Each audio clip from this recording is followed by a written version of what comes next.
আবু তালিব আপনার আমার রসুলকে এত ভালোবাসছেন, কিন্তু আল্লাহ তাআলার রসুলের কথা শোনেন নাই, দাওয়াত গ্রহণ করেন নাই, ঈমান আনেন নাই। তো কিয়ামতের ময়দানে আপনার আমার রসুল আল্লাহ তাআলার কাছে সুপারিশ করতে পারবে না। বুখারীর বর্ণনায় এসেছে, হযরত ইব্রাহিম আলাইহিস সালাম কিয়ামতের ময়দানে হাঁটতে থাকবেন। এমন সময় ইব্রাহিম আলাইহিস সালামের বাবা আজরের সাথে ইব্রাহিমের দেখা হবে। পয়গম্বর ইব্রাহিম আলাইহিস সালাম বাবার দিকে তাকিয়ে দেখবে, বাবার চেহারা ধুলোয় মলিন হয়ে আছে, বাবার চেহারায় ময়লা যুক্ত অবস্থায় আছে। হযরত ইব্রাহিম আলাইহিস সালামের দিকে তার বাবা আজর তাকিয়ে বলবে, ইব্রাহিম, আমি আল্লাহ তাআলার কাছে আজকে ধরা খেয়ে গেছি।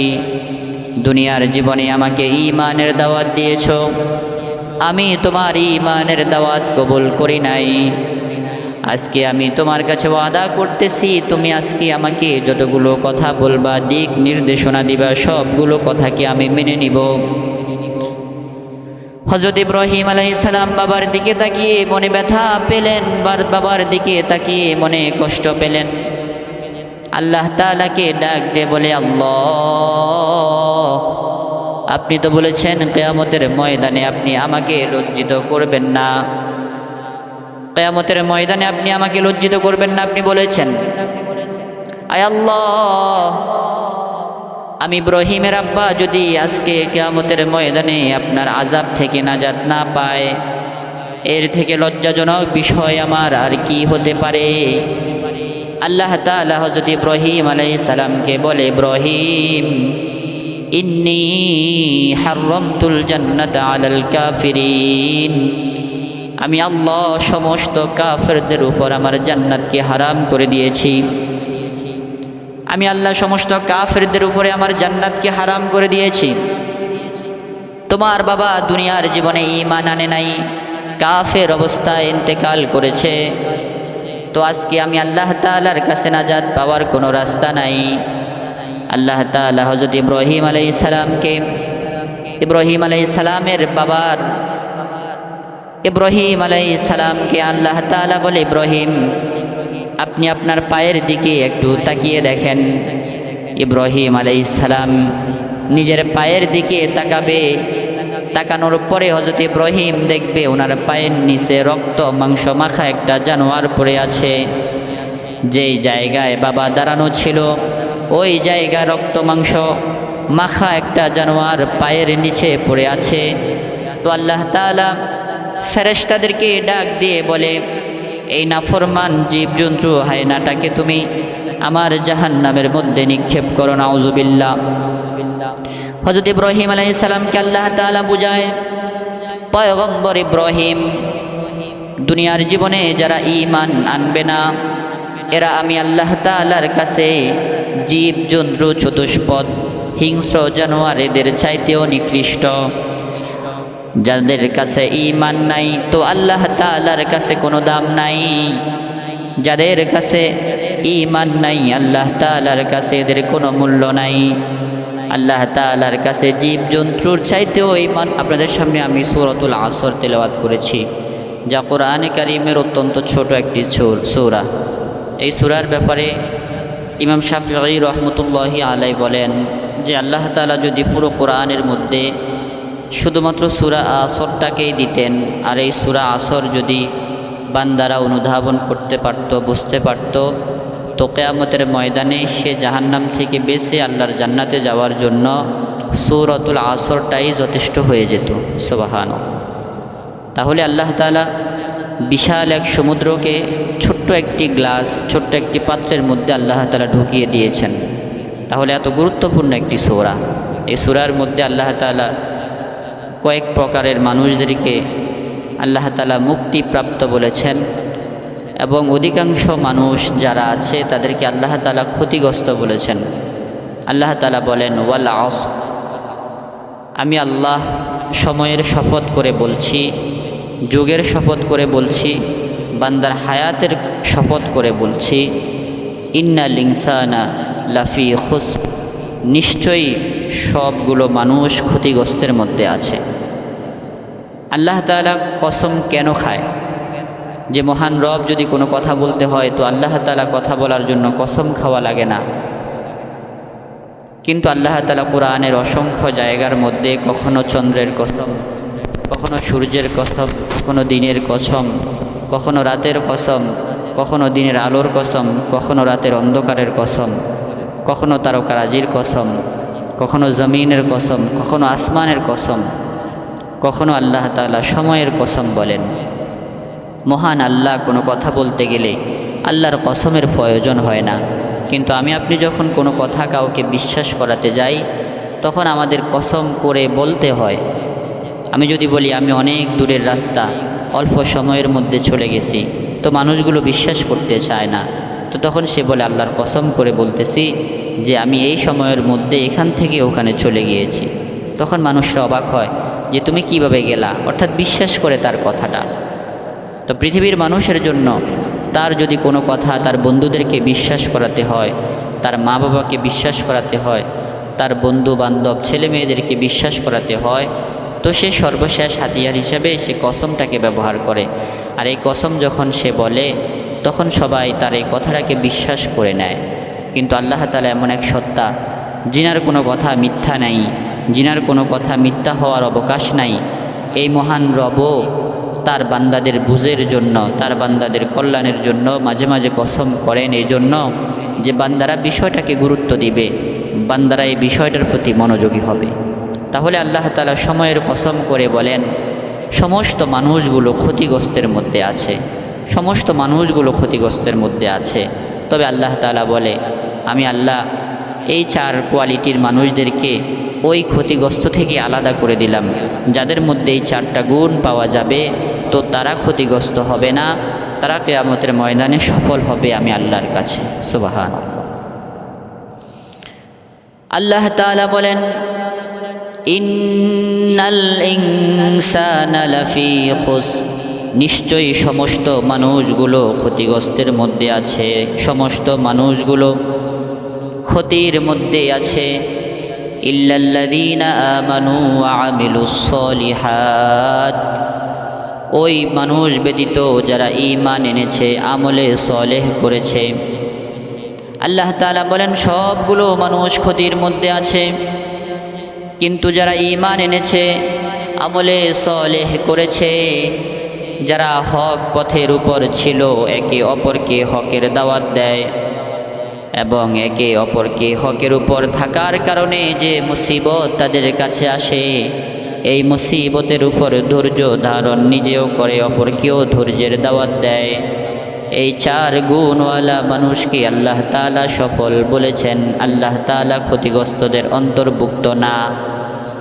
এই 4 দল মানুষ যারা ঈমান আনবে, আমলে সলেহ করবে, যারা হকের উপরে থাকবে, হকের দাওয়াত দিবে একে অপরকে, এবং হকের উপরে থাকতে গিয়ে, হকের দাওয়াত দিতে গিয়ে নিজেদের উপর অত্যাচার আর নির্যাতন আসবে, আর এই অত্যাচার আর নির্যাতনের উপর নিজেও সবর করবে এবং অপরকেও সবরের দাওয়াত দিবে। এই 4 কোয়ালিটির মানুষকে আল্লাহ তাআলা ক্ষতিগ্রস্তদের বাহির করেছেন যে এরা ক্ষতিগ্রস্ত হবে না যাদের মধ্যে এই 4 গুণ পাওয়া যাবে। 1 নাম্বার, আল্লাহ তাআলা বলেন যারা মুমিন হবে, আমি আল্লাহ তাআলাকে বিশ্বাস করবে, আমার রাসূল সাল্লাল্লাহু আলাইহি ওয়াসাল্লামের উপর ঈমান আনবে, আমি আল্লাহর হুকুমগুলো নিজের জীবনে বাস্তবায়ন করবে, আমার রাসূল সাল্লাল্লাহু আলাইহি ওয়াসাল্লামের জীবন আদর্শকে নিজের জীবনে বাস্তবায়ন করবে, যারা জান্নাতের উপর বিশ্বাস করবে, যারা জাহান্নামের আযাবকে ভয় করবে, আমি আল্লাহ পৃথিবীর জীবনে তাকে যতগুলো হুকুম করেছি সবগুলো বিনা দ্বিধায়, সবগুলো সন্দেহ ছাড়া এক বাক্যে যদি সে মেনে নেয় তো আল্লাহ তাআলা এই ব্যক্তিটাকে মুমিন বলেন। মহান আল্লাহ তাআলার কাছে ঈমানের বড় দাম। কিয়ামতের ময়দানে আল্লাহ তাআলার কাছে ঈমান ছাড়া কোনো মানুষ নাজাত পাবে না, কোনো মানুষ আল্লাহ তাআলার কাছে ঈমান ছাড়া মুক্তি পাবে না। এই ঈমানের এত দাম বুখারীর বর্ণনায় আল্লাহ রাসূল সাল্লাল্লাহু আলাইহি ওয়াসাল্লামের কথা এসেছে, আল্লাহর নবী সাল্লাল্লাহু আলাইহি ওয়াসাল্লাম বলেন, ওয়া ইন্না লাকা মিসলা আশরাতি আমসালিদ দুনিয়া। আমার যে উম্মত আল্লাহ তাআলার কাছে যাররা পরিমাণ ঈমান নিয়ে যাবে, তো আল্লাহ তাআলা তাকে 10 দুনিয়া সমান জান্নাত দিয়ে দিবে।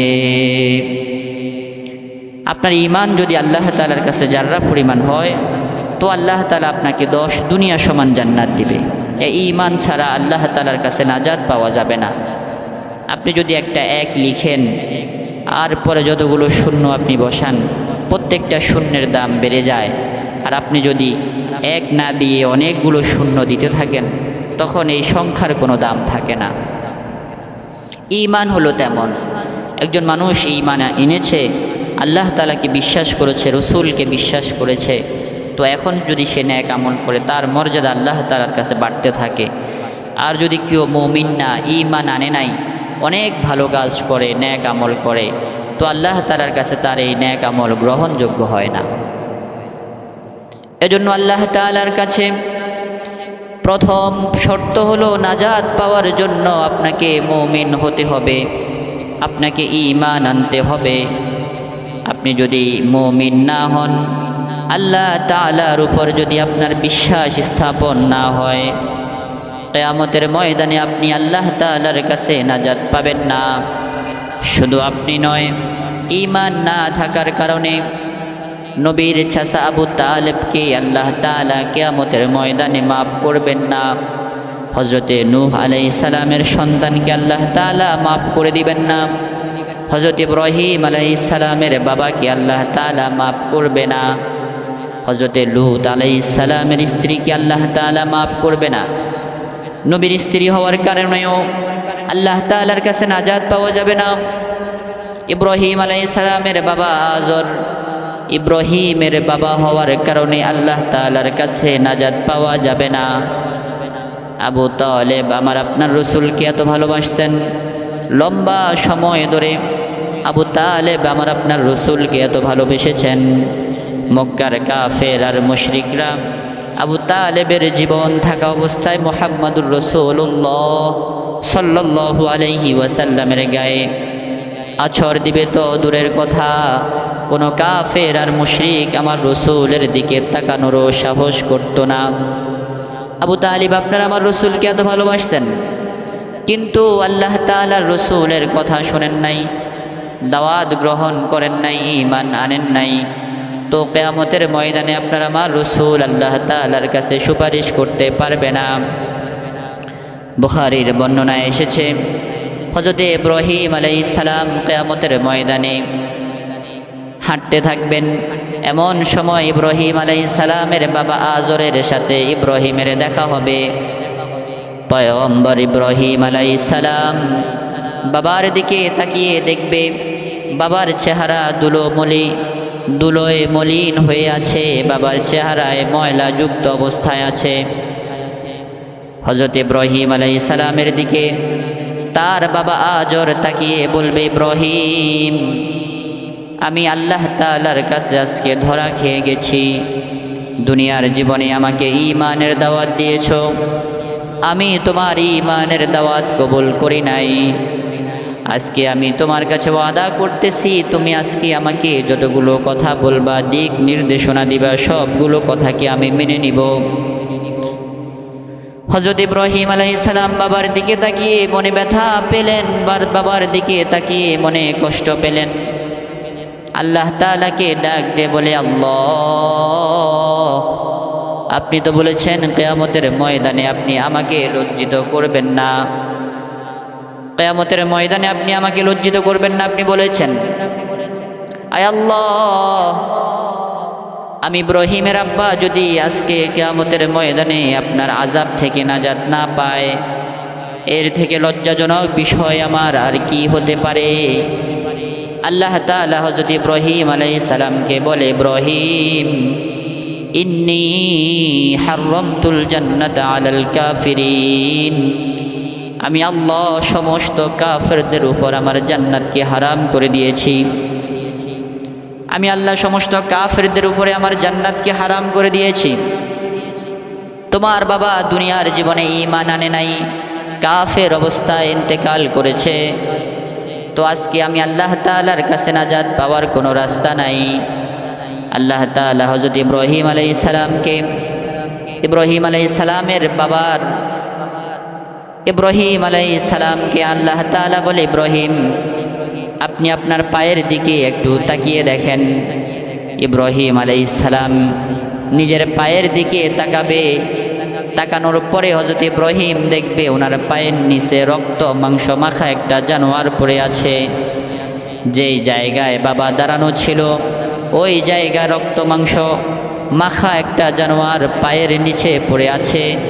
তো আল্লাহ তাআলা ফেরেশতাদেরকে ডাক দিয়ে বলে, এই নাফরমান জীবজন্তু হায়নাটাকে তুমি আমার জাহান্নামের মধ্যে নিক্ষেপ করো, নাউজুবিল্লাহ।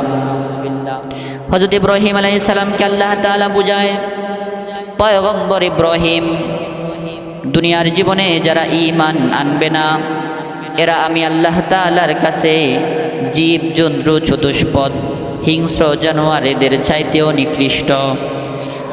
যাদের কাছে ঈমান নাই তো আল্লাহ তাআলার কাছে কোনো দাম নাই। যাদের কাছে ঈমান নাই আল্লাহ তাআলার কাছে এদের কোনো মূল্য নাই। আল্লাহ তাআলার কাছে জীবজন্তুর চাইতেও এই মানুষগুলো নিকৃষ্ট হয়ে যায়, যেই মানুষগুলো দুনিয়ার জীবনে ঈমান আনে না। হযরত ইব্রাহিম আলাইহিস সালামের বাবাকে রক্ত মাংস মাখা জানোয়ার বানাইয়া আল্লাহ তাআলা জাহান্নামের মধ্যে নিক্ষেপ করেছেন। মুসলমান ভাই, আল্লাহ তাআলা আপনাকে আমাকে ঈমানের মতো দৌলত দান করেছেন। এই ঈমানটাকে আমাকে আপনাকে হেফাজত করতে হবে। আল্লাহর নবী সাল্লাল্লাহু আলাইহি ওয়াসাল্লাম বলেন, এই ঈমানের দাম কত জানো? হযরতে মূসা আলাইহিস সালাম আল্লাহ তাআলাকে বলে, আল্লাহ আপনি আমাকে এমন একটা পার্সোনাল আমল শিখিয়ে দিন যে আমলটা শুধুমাত্র আমি করব আর আপনার সাথে সম্পর্ক হবে। পয়গম্বর মূসা আলাইহিস সালামকে আল্লাহ তাআলা বলে, মূসা তুমি বেশি বেশি করে লা ইলাহা ইল্লাল্লাহ, লা ইলাহা ইল্লাল্লাহ বেশি বেশি করে পড়ো। আমি আল্লাহর সাথে তোমার পার্সোনাল গভীর সম্পর্ক হয়ে যাবে। বেশি বেশি করে এই কালিমা পড়ো। হযরতে মূসা আলাইহিস সালাম আল্লাহ তাআলাকে বলে, আল্লাহ আমি আপনার কাছে এমন একটি আমল চেয়েছি যে আমল শুধুমাত্র আপনার আর আমার মধ্যে সীমাবদ্ধ থাকবে। আমি আমল করব তো আপনার পছন্দের বান্দা হতে থাকব, কিন্তু আপনি আমাকে এমন একটা কালিমা শিক্ষা দিয়েছেন যেই কালিমা পৃথিবীর সব মানুষগুলো জানে। আল্লাহ তাআলা বলে, মূসা তুমি কি জানো তোমাকে আমি যেই কথা শিক্ষা দিয়েছি এই কথার মূল্য কত? 7 আসমান আর 7 জমিনকে যদি এক দাড়ি ফাল্লায় রাখা হয় আর তুমি যে কালিমা পড়েছ ঈমানের কালিমা, এই কালিমাকে যদি এক পাল্লায় রাখা হয় তো তোমার ঈমানের কালিমায় যে পাল্লা রাখবে 7 আসমান আর 7 জমিনের তুলনায় ওই পাল্লা ভারী হয়ে যায়। এজন্য এই কালিমার এত দাম যে আপনার আমার কাজ হবে, আপনার আমার দায়িত্ব হবে যে ঈমানকে রক্ষা করা, ঈমানের উপর অটুট এবং অবিচল থাকা। আল্লাহ তাআলা বলে, নাজাত প্রাপ্ত হতে হলে তোমাকে 4 গুণের অধিকারী হতে হবে। ইল্লাল্লাযীনা আমানু ওয়া আমিলুস সলিহাত।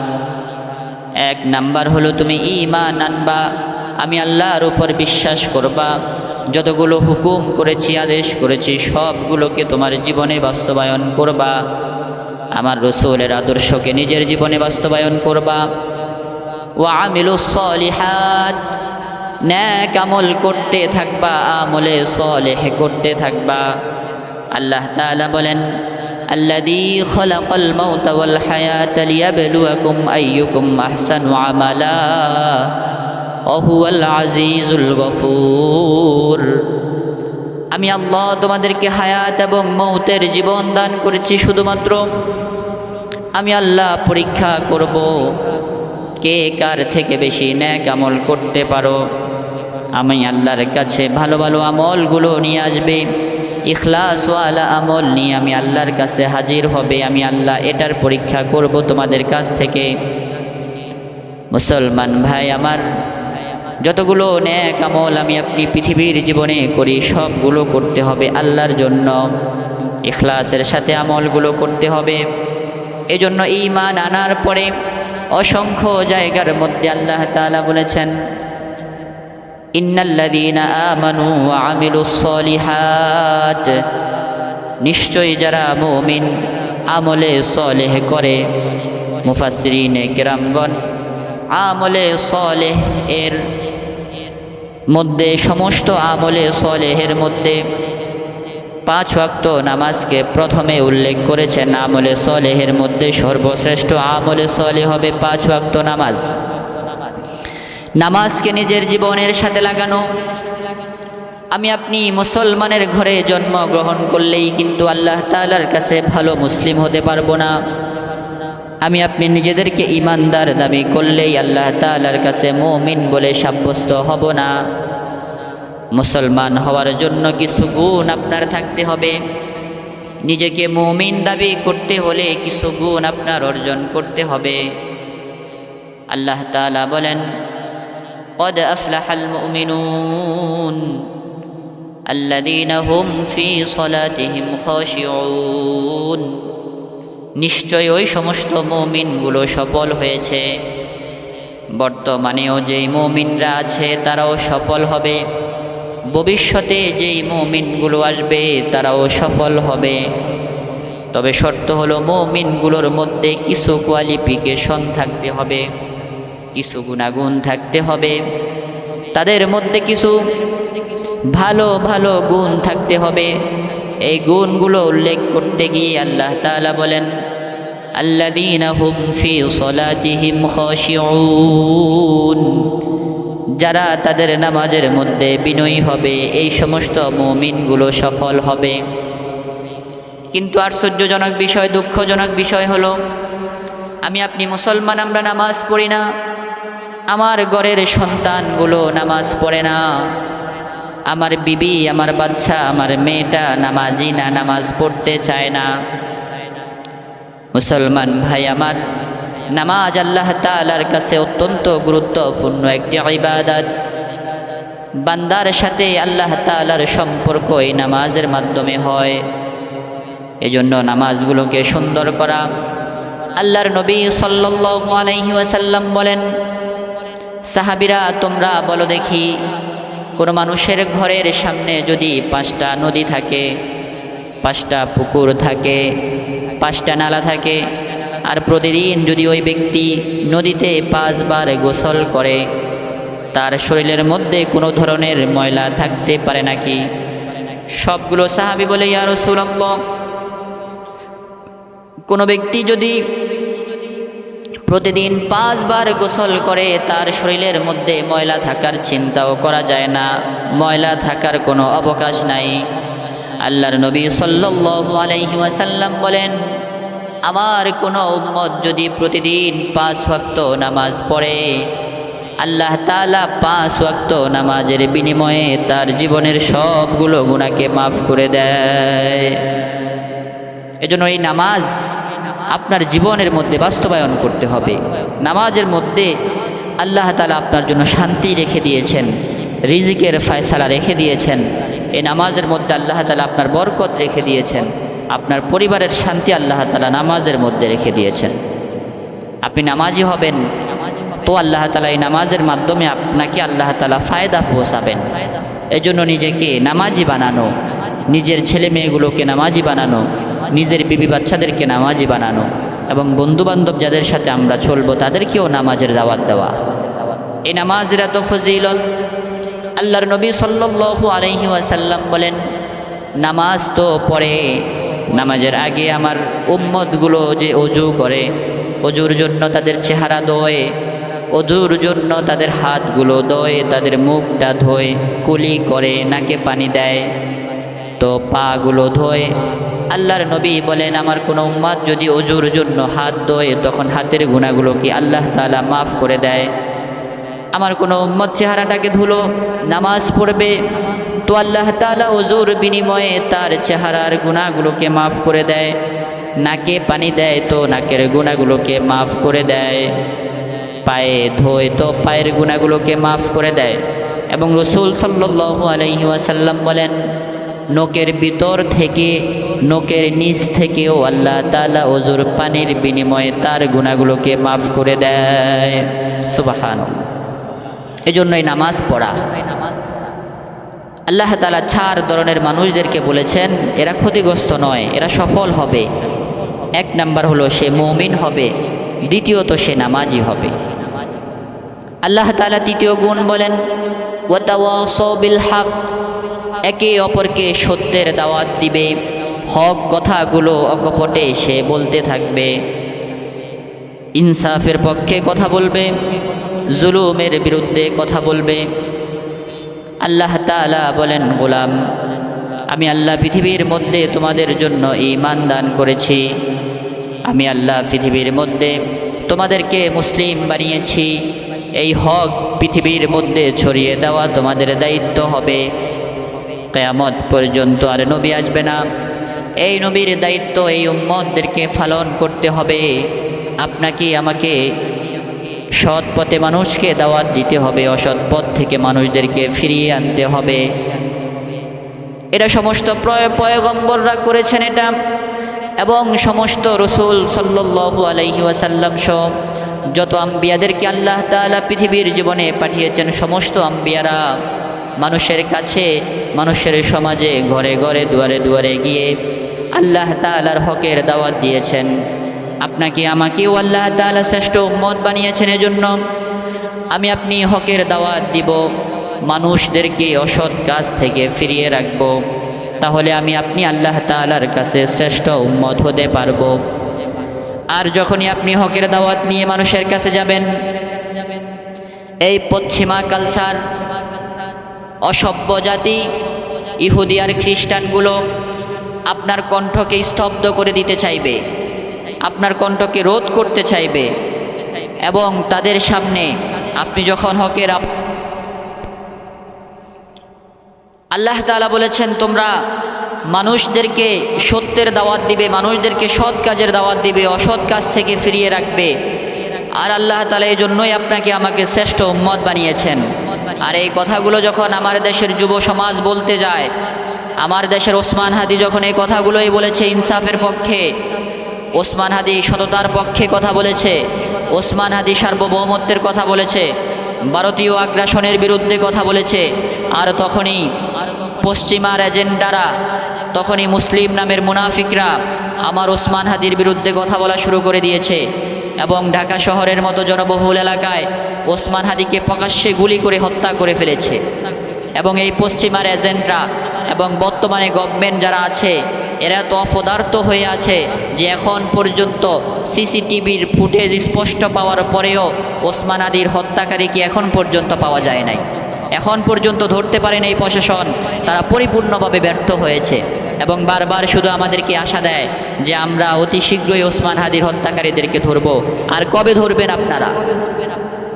এজন্য মুসলমান ভাই, এই সমস্ত ওসমান হাদিরা যখনই কথা বলবে, যখনই যুব সমাজ বাতিলদের বিরুদ্ধে কথা বলতে থাকবে, যখনই যুব সমাজ ইনসাফের পক্ষে কথা বলতে থাকবে, ন্যায়ের পক্ষে কথা বলতে থাকবে, ইহুদি খ্রিস্টানদের দালালরা, ভারতীয় রাজাকাররা আমার যুব সমাজের কণ্ঠগুলোকে স্তব্ধ করে দিতে চাইবে, কণ্ঠগুলোকে চেপে ধরতে চাইবে।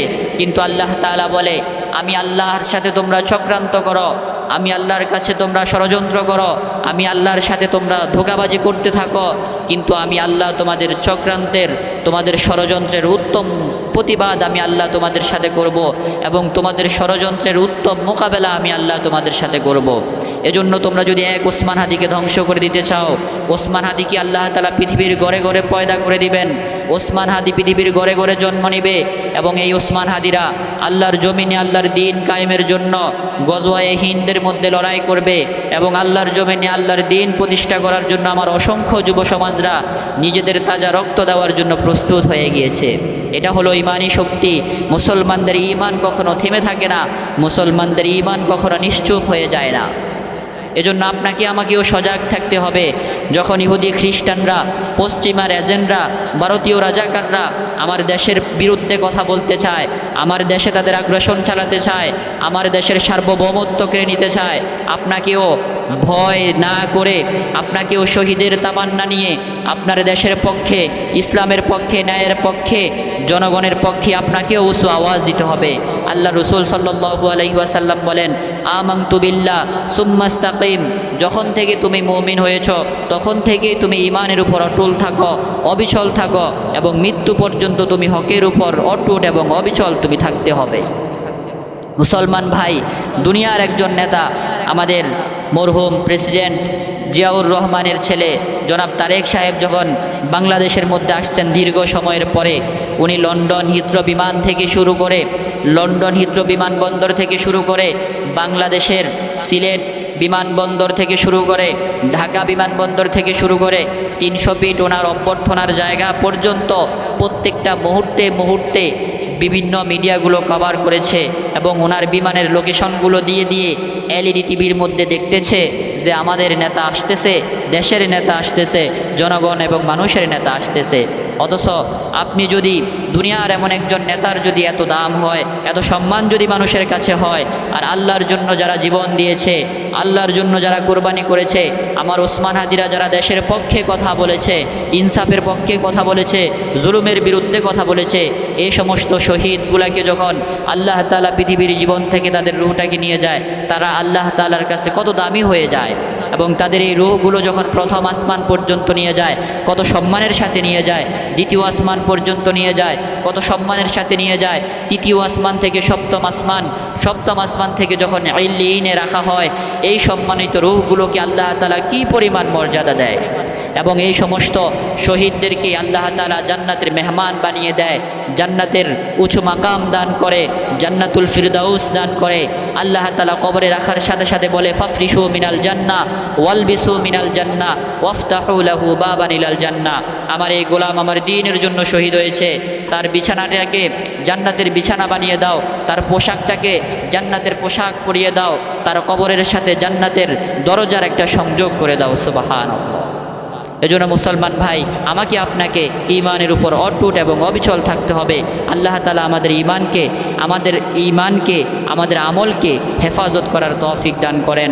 ওয়ামা আলাইনা ইল্লাল বালাগ। আসসালামু আলাইকুম ওয়া রাহমাতুল্লাহি ওয়া বারাকাতুহু।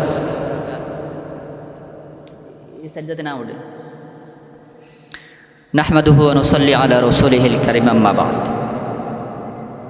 আল্লাহ তাআলা বলেন, ইয়া আইয়ুহাল ইনসান মা গররাকা বিরব্বিকাল কারীম। যে হে মানুষ, তোমাদেরকে তোমাদের কারীম রব থেকে কোন জিনিস মুখ ফিরিয়ে দিয়েছে?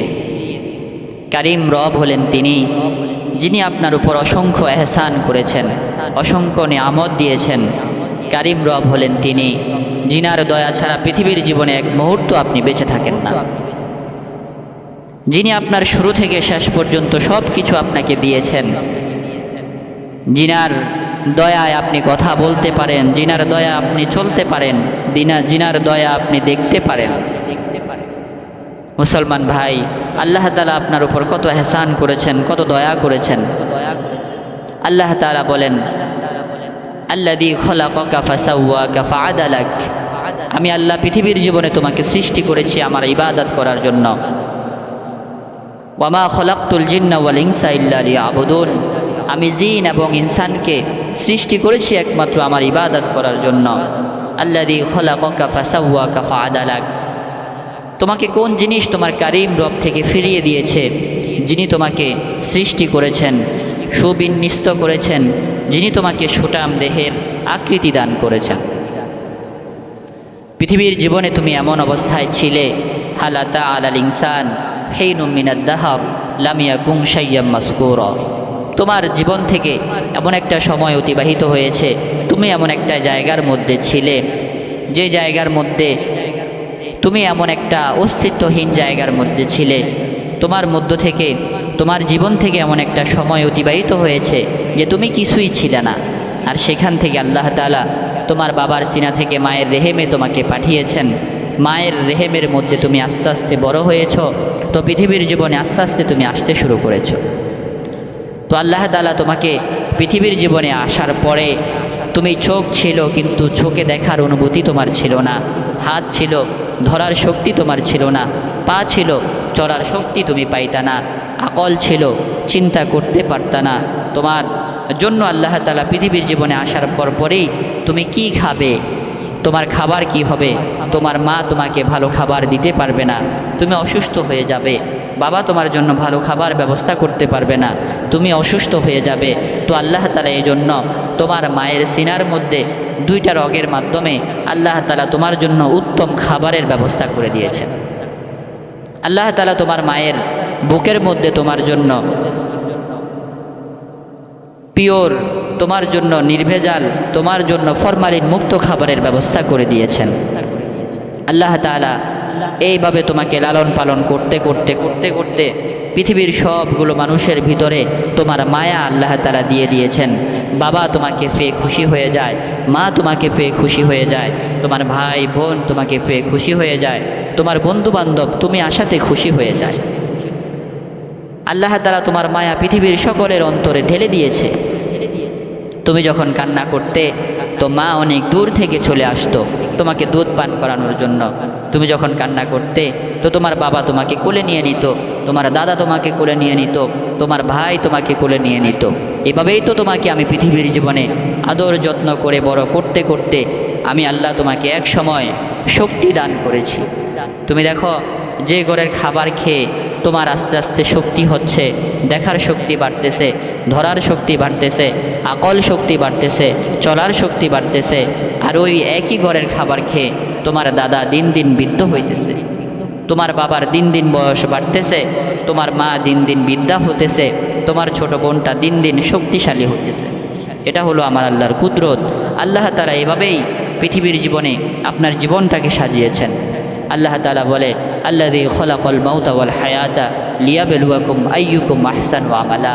আমি আল্লাহ তোমাকে পৃথিবীর জীবনে পাঠালাম, হায়াত এবং মৌতের জীবন এই জন্য দান করলাম যে তুমি নেক আমল করবা, কিভাবে আমি আল্লাহকে রাজি আর খুশি করবা, তুমি এই চিন্তা ফিকির করতে থাকবা। আমার যুবক ভাইরা, আমার যুবক ভাই আল্লাহ তাআলাকে ভুলে গিয়েছে, আমার বন্ধু আল্লাহ তাআলাকে ভুলে গিয়েছে, আমার ছেলে আমার রবকে ভুলে গিয়েছে, আমার বিবি আমার আল্লাহকে চিনে না, আমার বোন আমার আল্লাহকে চিনে না। আল্লাহ তাআলা পৃথিবীর জীবনে অল্প সময়ের জন্য আপনাকে পাঠিয়েছেন। দেখেন না, আপনার বাবা এই ঘরের মধ্যে ছিল, আপনার দাদাও এখানে ছিল, আপনার নানা ছিল, আপনার দাদার দাদা ছিল, তিনারা এই পৃথিবী থেকে সময়ের সাথে সাথে হারিয়ে গেছে, আপনাকেও চলে যেতে হবে। আল্লাহ তাআলা বলে, কুল ইন্নাল মাউতাল্লাযী তাফিররুনা মিনহু। হে রাসূল, আপনি গোলামদেরকে বলে দেন, নিশ্চয়ই এটা সেই মৃত্যু, যে মৃত্যু থেকে তোমরা পলায়ন করতেছ, যে মৃত্যু থেকে তোমরা আড়াল হতে চাইতেছ, যে মৃত্যু থেকে তোমরা ভাগতেছ, নিশ্চয়ই এই মৃত্যুর সাথে তোমাদের সাক্ষাৎ হবে। দুনিয়ার রাজাদিরাজ, দুনিয়ার বাচ্চারা কেউ এই মৃত্যু থেকে পালাতে পারে নাই। সমস্ত গোলামরা, সমস্ত বাচ্চারা, সুন্দর সুন্দর মানুষরা, সবাইকে আমি আল্লাহ মৃত্যুর স্বাদ আস্বাদন করিয়েছি। তোমাকেও পৃথিবীর জীবন থেকে চলে যেতে হবে। এজন্য মুসলমান ভাই, নিজের ভিতরে অনুশোচনা বোধ নিয়ে আসা, নিজের ভিতরে একটু চিন্তা ফিকির করা যে আপনি কিভাবে জীবন কাটাইতেছেন, কিভাবে আপনার হায়াতটা নষ্ট করে ফেলতেছেন। আপনি যে সারা দিন গেল, আল্লাহ তাআলা আপনাকে মুয়াজ্জিনের মাধ্যমে কতবার ডাকতেছে, আপনি তো একবারও আসলেন না। জোহরে আল্লাহ ডাকে আসেন না, আসরে ডাকে আসেন না, মাগরিবে ডাকে আপনি আসেন না। আল্লাহ তাআলা আপনি যখন পৃথিবীর মধ্যে যখন রাত্রিবেলা শেষ রাতে আপনি ঘুমিয়ে যান, তো আল্লাহ তাআলা নিকটতম আসমান থেকে আপনাকে ডাকে, গোলাম কে অসুস্থ আছো, আমি আল্লাহর কাছে চাও, আমি আল্লাহ তোমাকে সুস্থতা দান করব। আমার গোলামের মধ্যে কে অসুস্থ আছো, আমার কাছে চাও, আমি আল্লাহ সুস্থতা দান করব। আমার গোলামের মধ্যে রিজিকের পেরেশানি কার আছে, আমি আল্লাহর কাছে চাও, আমি আল্লাহ তোমাকে রিজিকের অসাআত দান করব। আমার গোলামদের মধ্যে চাকরির সমস্যা কার আছে, আমি আল্লাহর কাছে দোয়া করো, আমি আল্লাহ তোমাকে চাকরির ব্যবস্থা করে দিব। আমার গোলামদের মধ্যে সন্তান হারা কে আছো, আমি আল্লাহর কাছে সন্তান চাও, আমি আল্লাহ তোমাকে সন্তানের ব্যবস্থা করে দিব। মুসলমান ভাই, এখনই আমাদের সময়, এখন থেকেই আমরা ইস্তেগফার করতে হবে। আর ইস্তেগফারের মাধ্যমে আল্লাহ তাআলার প্রিয় বান্দা হতে হবে। আল্লাহ তাআলা তো আপনার দিকে তাকিয়ে আছেন, শুধু আপনার দিকে নয়, গণেশ বাবু, রামচন্দ্র, যারা বিধর্মী আছে এদের দিকেও আল্লাহ তাআলা মৌত পর্যন্ত তাকিয়ে থাকেন। না জানি জীবনের শেষ বেলায় আমার গোলাম ভুল বুঝতে পারে, আমার গোলাম তওবা করে, আমার উপরে ঈমান আনে, আমার রসুলকে বিশ্বাস করে, আল্লাহ তাআলা শেষ দিন পর্যন্ত তাকিয়ে থাকে যে আমার গোলাম কখন আমার প্রতি ঈমান আনবে, কখন আমাকে একটু ডাকবে। কিন্তু আমি আপনি গাফেল হয়ে গিয়েছি। আমি আপনি দুনিয়ার শান্তি তালাশ করি। আপনি যদি আপনার রবকে ভুলে যান তো আপনি শান্তি কিভাবে পাবেন? আপনি বড় গর্ব করে বলেন যে হুজুর, আমার ছেলে এমন এক প্রতিষ্ঠানে পড়ে যে কথায় কথায় ইংলিশ বলে, যে কথার সাথে সাথে সে ইংরেজি বলতে থাকে, কথার সাথে সাথে সে ইংরেজি বলতে থাকে। আপনি খুব গর্ববোধ করেন। যদি আপনাকে জিজ্ঞেস করি, ভাই আপনার ছেলে কি কোরআন পড়তে পারে, তো আপনি বলেন, না হুজুর, এটা তো সময় পায় না। আপনার ছেলে কি সূরা ফাতিহা পারে? না হুজুর, এটার তো সময় নাই। আপনার ছেলে কি নামাজের ফরজগুলো জানে? না হুজুর, এটা তো শিখাতে পারি নাই। আপনি মুসলিম হিসাবে আপনি গর্ব করেন যে আপনার ছেলে কথায় কথায় ইংরেজি বলতে পারে, কিন্তু আপনার গর্বের বিষয় হলো যে আপনার ছেলে নামাজ পড়তে পারবে, আপনার ছেলে কোরআন পড়তে পারবে, আপনার ছেলের মাথায় সুন্নতি পোশাক থাকবে, সুন্নতি টুপি থাকবে। এটা আপনার বাবা হিসাবে একজন গর্ব করার বিষয় হতে পারে। কিন্তু আজকে আমি আপনি, আমার মেয়েগুলো বেহায়াপনার মধ্যে লিপ্ত। 31st নাইট আসতেছে, সেখানে আপনার মেয়েই আরেক ছেলের সাথে রাত কাটাবে, আপনার ছেলেই আরেক মেয়ের সাথে রাত কাটাবে, আপনিও বাহিরে বাহিরে ঘুরবেন, আপনার স্ত্রীও বাহিরে বাহিরে ঘুরবে। তেমন নির্লজ্জ ফ্যামিলি থেকে আপনি কিভাবে ভালো সন্তান আশা করবেন? তো এমন সন্তান আপনাকে শেষ বয়সে বৃদ্ধাশ্রমে দিবে, তো আর কে দিবে বলেন? এজন্য মুসলমান ভাই, নিজের ঈমানকে ঠিক করা, নিজের আমলকে ঠিক করা, এবং আমি আপনি যে পৃথিবীর জীবনে অল্প সময় নিয়ে আসছি, প্রত্যেকটা সময় আল্লাহর দেয়া আমানত আপনার আমার কাছে। আপনি যে গুনাহ করতেছেন আমার রব দেখতেছে, আপনি যে নাফরমানি করতেছেন আমার রব দেখতেছে, আপনি যে সুদ খান আমার রব দেখে, আপনি যে ঘুষ খান আমার রব দেখে। আপনি যে ছেলেটাকে জন্ম দিলেন, এই ছেলেটা যে পাপ কাজগুলো করতেছে আপনাকে আল্লাহ তাআলা জিজ্ঞাসাবাদ করবে। আপনি যে মেয়েটাকে জন্ম দিলেন, এই মেয়েটা কি কি গুনাহগুলো করতেছে আপনাকে আল্লাহ তাআলা জিজ্ঞেস করবে। আপনাকে আল্লাহ তাআলা তাদের জিম্মাদার বানিয়েছে, তাদের ওলি আপনাকে বানিয়েছে। এজন্য পৃথিবীর মধ্যে এমন কিছু সন্তান রেখে যান, যে সন্তানগুলো আপনার ইন্তেকালের পরেও সদাকায়ে জারিয়া আপনাকে পাঠাতে থাকবে, নেক আমল আপনার কবরে যাইতে থাকবে। আর যদি এমন সন্তান পৃথিবীর জীবনে দিয়ে যান, এমন সন্তান যদি পৃথিবীর জীবনে রেখে যান যারা প্রতিনিয়ত মানুষের অভিশাপ শুনে, প্রতিনিয়ত মানুষের গালি শোনে, যারা অন্যায় অত্যাচার বেহায়াপনার মধ্যে লিপ্ত থাকে, তো এদের কারণে কিয়ামতের ময়দানে আল্লাহ আপনাকে জাহান্নামের আসামি বানায় দেবে। এজন্য মুসলমান ভাই, ছেলে সন্তানের হক আদায় করব, নিজেও নামাজি হয়ে যাব। আপনি যদি নামাজি হয়ে যান তো আপনার ছেলে মেয়েগুলোকে যদি নামাজের তাকিদ দেন, তারা আপনার কথাগুলো শুনবে। কিন্তু আপনি নামাজি না, আপনি চান আপনার ছেলে 5 ওয়াক্ত নামাজ পড়ুক, আপনি রোজাগুলো রাখেন না, কিন্তু আপনি চান আপনার ছেলে রোজা রাখুক। আপনি আল্লাহর হুকুমগুলো মানেন না, কিন্তু আপনি চান আপনার ছেলে যাতে আল্লাহর হুকুম মানে। ভাই, ছোটোবেলায় যদি আপনি আপনার ছেলেকে আব্বা না শিখাতেন, আম্মা না শিখাতেন, তারপরেও আপনার ছেলে আস্তে আস্তে আপনাকেই আব্বা বলতো, আস্তে আস্তে আপনাকেই আম্মা বলতো। কিন্তু আপনি ছোটোবেলা থেকেই এই ছেলেকে আব্বা আম্মা ভাই বোন এদেরকে শিখালেন, কিন্তু আমার আল্লাহকে শিখান নাই, আমার আল্লাহকে চিনান নাই। আপনি তাকে, আমার রসুলকে তাকে চিনান নাই, আমার রসুলের আদর্শ সে জানে না। হজরতে বেলালের জীবনী সে পড়ে নাই, হজরতে ওসমানের জীবনী সে পড়ে নাই, হজরতে আলীর জীবনী পড়ে নাই, খাব্বাবের জীবনী পড়ে নাই। আপনার মেয়েটা আম্মাজান আয়েশার জীবনী পড়ে নাই, আপনার মেয়েটা আম্মাজান খাদিজার জীবনী পড়ে নাই, আপনার মেয়েটা রসুলের কন্যা ফাতিমার জীবন পড়ে নাই, কুলসুমের জীবনী পড়ে নাই, সুমাইয়া রাদিয়াল্লাহু তাআলা আনহার জীবনী পড়ে নাই। তো আপনার এই মেয়ে অসংখ্য উপন্যাস পড়েছে, অসংখ্য গদ্য পদ্যের বই পড়েছে। আপনার এই মেয়ে তাসলিমা নাসরিনের অসংখ্য উপন্যাস, অসংখ্য বেয়ায়াপনা ছড়া কবিতা, এগুলো সে আবৃত্তি করেছে। কিন্তু সে কখনো আমার রসুলের জীবনীটা একবার পড়ে দেখে নাই, সে কখনো আমার রসুলের বিবিদের জীবনীগুলো পড়ে দেখে নাই। এই হলো আপনার আমার সমাজের অবস্থা। সবাই চায় আমার ছেলেটা ভালো হোক, সবাই চায় আমার মেয়েটা ধার্মিক হোক, সবাই চায় আমার ছেলের বউটা যাতে একটু নামাজি হয়, সবাই চায় আমার মেয়ের জামাইটা যাতে একটু ভদ্র নামাজি হয়। কিন্তু বলেন, এই ভদ্র নামাজি ছেলে বানানোর জন্য, ভদ্র নামাজি ছেলে প্রস্তুত করার জন্য আপনি কি কি পদক্ষেপ গ্রহণ করেছেন? আপনি যে বললেন আপনার ছেলের বউটা যাতে নামাজি হয়, তো আপনার ছেলেটাকে কি পরিমাণ নামাজি আপনি বানিয়েছেন? আপনি যে বললেন আপনার মেয়ের জামাইটা যাতে একটু নামাজি হয়, ধার্মিক হয়, তো আপনার মেয়েটাকে আপনি কি পরিমাণ ধার্মিক বানিয়েছেন?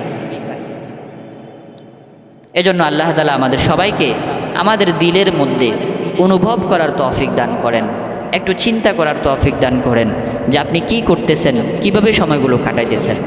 আল্লাহর এই জমিনের মধ্যে আল্লাহর এই রূহ আপনাকে দিয়েছেন, বডি দিয়েছেন, সম্পদ দিয়েছেন, সন্তান দিয়েছেন, কিন্তু আপনি যদি আল্লাহকে ভুলে যান, এর থেকে নাফরমানি আর কি হতে পারে? আল্লাহ তাআলা আমাদের সবাইকে আমার আপনার রবকে ভয় করার তৌফিক দান করেন, নিজের ঈমান এবং আমলকে পরিশুদ্ধ করার তৌফিক দান করেন, এবং আমাদের পরিবার পরিজনগুলোকে আদর্শ পরিবার হিসাবে গঠন করার তৌফিক দান করেন। ওয়া মা আলাইনা ইল্লাল বালাগ। আসসালামু আলাইকুম ওয়া রাহমাতুল্লাহি ওয়া বারাকাতুহু।